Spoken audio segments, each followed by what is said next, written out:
Bom dia, graça e paz. Hoje é o dia 195 da leitura bíblica. Meu nome é Edmilson Teixeira. Hoje iremos ler Jó 5 e 6, 2 Coríntios 6 e o Salmo 127.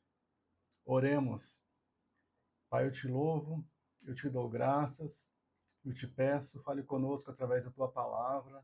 Usa-me, capacita-me, abençoe, Pai querido, a vida de cada irmão, de cada irmã que assistirão essa live. Eu te peço, ó Pai, em nome de Jesus. Amém. Jó 5. Neste capítulo, continua a fala de Elifaz, o temanita. Clame se quiser, mas quem o ouvirá? Para qual dos seres celestiais você se voltará? Versículo 6. Pois o sofrimento não brota do pó, e as dificuldades não nascem do chão. Versículo 8. Se, porém, fosse comigo, eu apelaria para Deus, apresentaria a Ele a minha causa. Ele realiza maravilhas insondáveis, milagres que não se podem contar. Exalta os humildes, e os que choram são elevados a um lugar seguro. Ele frustra os planos dos astutos, para que fracassem as mãos deles. Ele salva o oprimido da espada que trazem na boca. Salva-os das garras dos poderosos. Bem-aventurado o homem a quem Deus corrige. Portanto, não despreze a disciplina do Todo-Poderoso, pois ele fere, mas trata do ferido. Ele machuca, mas as suas mãos também curam. E Jó 6. Então Jó respondeu: quem dera pudessem pesar a minha aflição e pôr na balança a minha desgraça. Veriam que o seu peso é maior do que a areia dos mares. Por isso, as minhas palavras são tão impetuosas. As flechas do Todo-Poderoso estão cravadas em mim, e o meu espírito suga delas o veneno. Os terrores de Deus me assediam. Versículo 8. Ah, se fosse atendido o meu pedido, se Deus me concedesse o que anelo, se Deus se dispusesse a esmagar-me, se soltasse a mão e me eliminasse, pois eu ainda teria o meu consolo e me alegraria em meio à dor implacável, por não ter negado as palavras do santo. Que esperança posso ter, se já não tenho forças? Como posso ter paciência, se não tenho futuro? Versículo 14. Um homem desesperado deve receber a compaixão do seu amigo, muito embora ele tenha abandonado o temor do Todo-Poderoso. Versículo 21. Pois agora vocês de nada me valeram, contemplam a minha temível situação e se enchem de medo. Versículo 24. Ensinam-me e eu me calarei. Mostra-me onde errei. Como doem as palavras verdadeiras, mas o que provam os argumentos de vocês? Vocês pretendem corrigir o que digo e tratar como vento as palavras de um homem desesperado? Versículo 28. Mas agora tenho a bondade de olhar para mim. Será que eu mentiria na frente de vocês? Reconsiderem a questão. Não sejam injustos. Tornem a analisá-la, pois a minha integridade está em jogo. Meditaremos em 3 pontos nesse capítulo. Primeiro ponto, investiga a causa do sofrimento de Jó. Em Jó 4, do 1 a 17, diz: Poderá algum mortal ser mais justo do que Deus? Poderá algum homem ser mais puro que o seu Criador? A mensagem de Elifaz foi essencialmente a de Romanos 3 e 23, pois todos pecaram e carecem da glória de Deus. Elifaz pensava que, na realidade, a punição de Jó decorria do fato de ele ser um grande pecador. Jó reconhecia ser um pecador, mas negava que o seu enorme sofrimento derivasse de sua impureza natural como pecador. Ele insistia na sua inocência. No versículo 8, diz: Se porém fosse comigo, eu apelaria para Deus, apresentaria a ele a minha causa. Insiste que Jó precisava reconhecer os seus erros, precisava arrepender-se. Mas Elifaz não tinha o pleno conhecimento do que estava acontecendo. De fato, um homem inocente sofria uma grande aflição por razões ainda desconhecidas. Segundo ponto, Jó precisava de misericórdia, não de religiosidade. Jó tinha perdido 7 filhos e 3 filhas. O curso natural da humanidade é que os filhos chorem a morte de seus pais. Jó tinha sido ferido de úlceras malignas desde a planta do pé até o alto da cabeça. Jó tinha perdido seus bens materiais. E tudo isso sem blasfemar, sem amaldiçoar a Deus. Jó estava desesperado. Jó desejou que Deus lhe tirasse a vida. Jó não entendia o que estava acontecendo. Jó precisava de compaixão, de misericórdia, de amor, de apoio, de um ombro amigo. Mas os seus amigos estavam mais interessados em defender a sua teologia, a sua religiosidade. Jó finaliza com um pedido no versículo 29. Reconsiderem a questão, não sejam injustos, tornem a analisá-la, pois a minha integridade está em jogo. E o terceiro ponto é o exemplo de Davi. Em 1 Samuel 30, quando Davi retornou a Ziclag, os amalequitas tinham incendiado a cidade e levado as mulheres e seus filhos como prisioneiros. A primeira coisa que fizeram diante da tragédia foi chorar em alta voz, até não terem mais forças. Os homens amargurados falavam em apedrejar Davi. Mas assim como Jó, Davi não entendia o porquê Deus tinha permitido que esse mal ocorresse. Mas ao invés de culpar a Deus, Davi, porém, fortaleceu-se no Senhor. o seu Deus. Ao invés de agir no desespero, Davi foi consultar a Deus. E só depois de receber uma direção de Deus, ele agiu.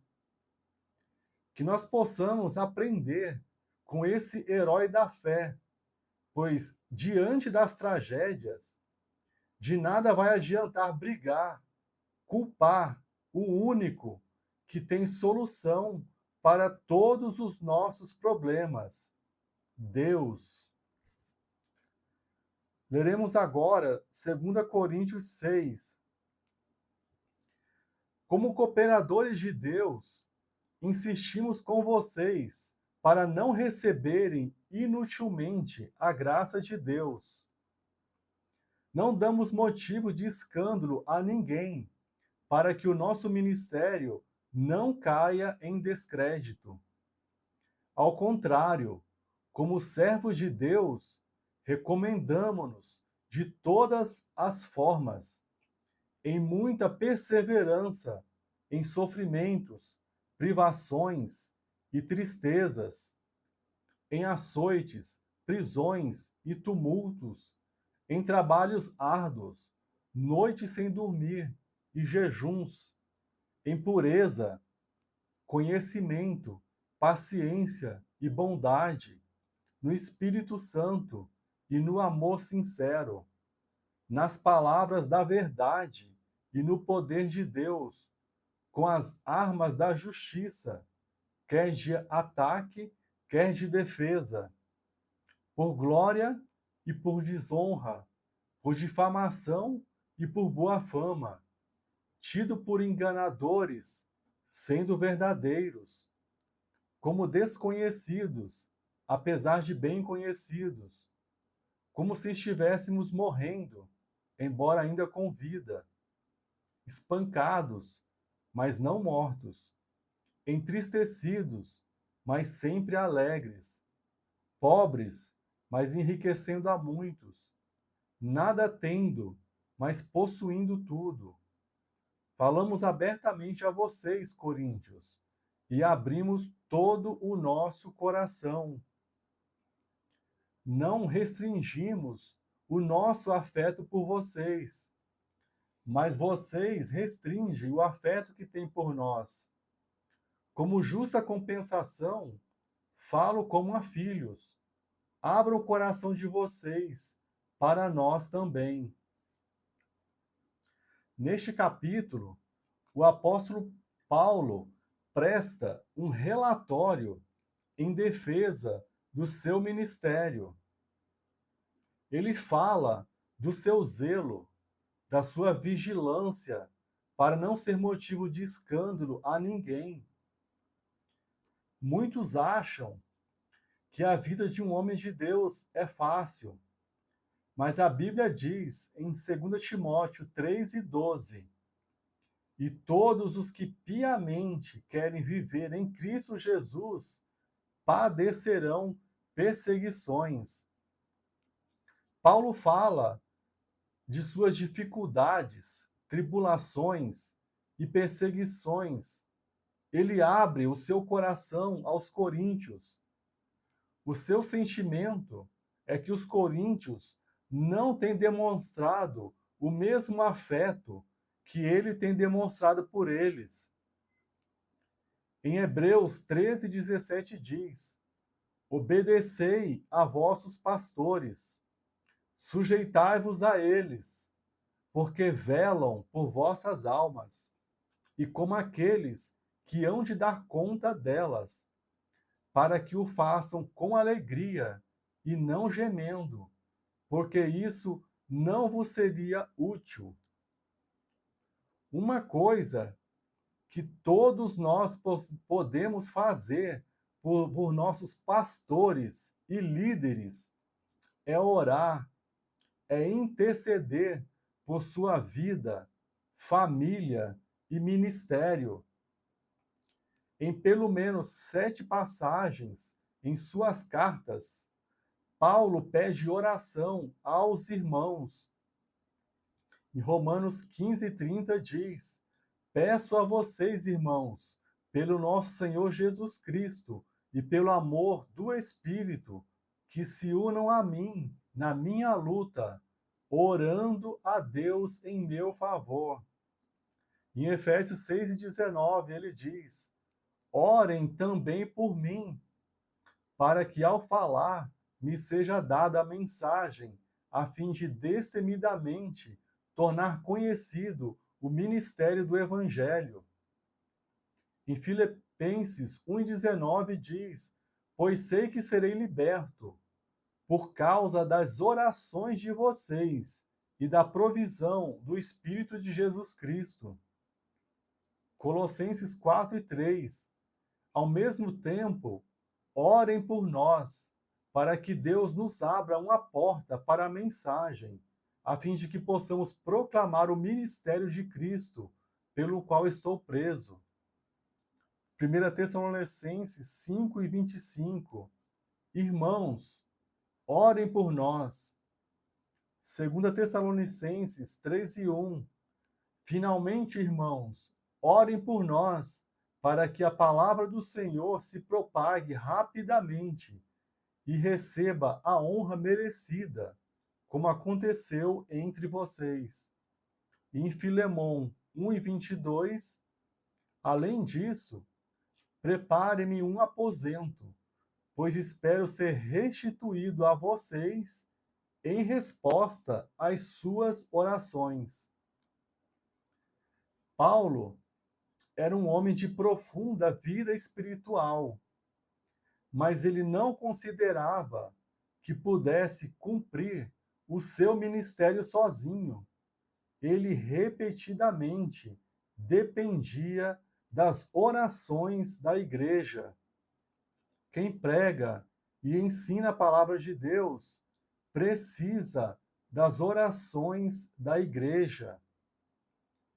Paulo não apenas ensinava a importância da intercessão, mas ele mesmo pedia orações para si. Finalizamos com o Salmo 127. Se o Senhor não for o construtor da casa, inútil será o trabalho dos construtores. Se o Senhor não vigiar a cidade, inútil será a vigília da sentinela. Inútil será para vocês levantar cedo e dormir tarde, trabalhando arduamente por alimento, pois ele concede o sono a quem ama. Os filhos são heranças do Senhor, e os frutos do ventre uma recompensa. Como flechas nas mãos do guerreiro, são os filhos nascidos na juventude. Bem-aventurado o homem que tem a sua aljava cheia deles. Não será humilhado quando enfrentar os seus inimigos no tribunal. Nesse salmo, iremos meditar em dois temas.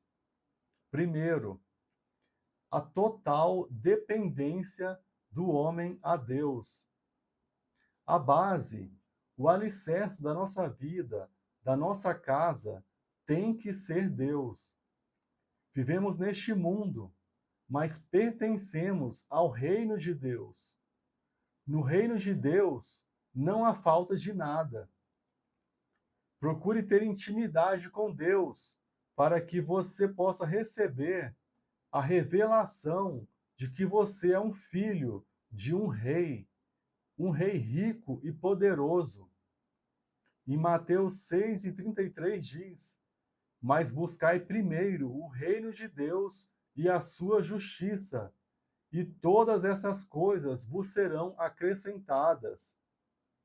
Deus quer te ver engajado nas causas do seu reino nessa terra, e ele te garante que as demais coisas lhe serão acrescentadas. Isso não quer dizer que você não fará a sua parte. Você estuda, trabalha, projeta, planeja, empreende, mas se Deus não estiver contigo, o seu esforço será inútil. O favor e a bênção de Deus fazem toda a diferença. Só Deus pode estabelecer um lar. A verdadeira paz, a verdadeira felicidade, só Deus pode dar. E o segundo tema são os filhos, a herança do Senhor. Os filhos são bênçãos de Deus. Cabe aos pais ensiná-los no caminho que eles devem andar. Paulo disse: sede meus imitadores, como eu sou de Cristo. Aqui Paulo fala do exemplo. Os filhos aprendem muito mais vendo o que os pais fazem do que ouvindo o que dizem. Os princípios, os valores e a palavra de Deus é algo que não deve ser terceirizado. Cabe a cada pai e a cada mãe ensiná-los. E Efésios 6:4 diz: pais, não irritem os seus filhos, antes criem-nos segundo a instrução e o conselho do Senhor. Tenha um dia abençoado. Até a próxima, se Deus quiser.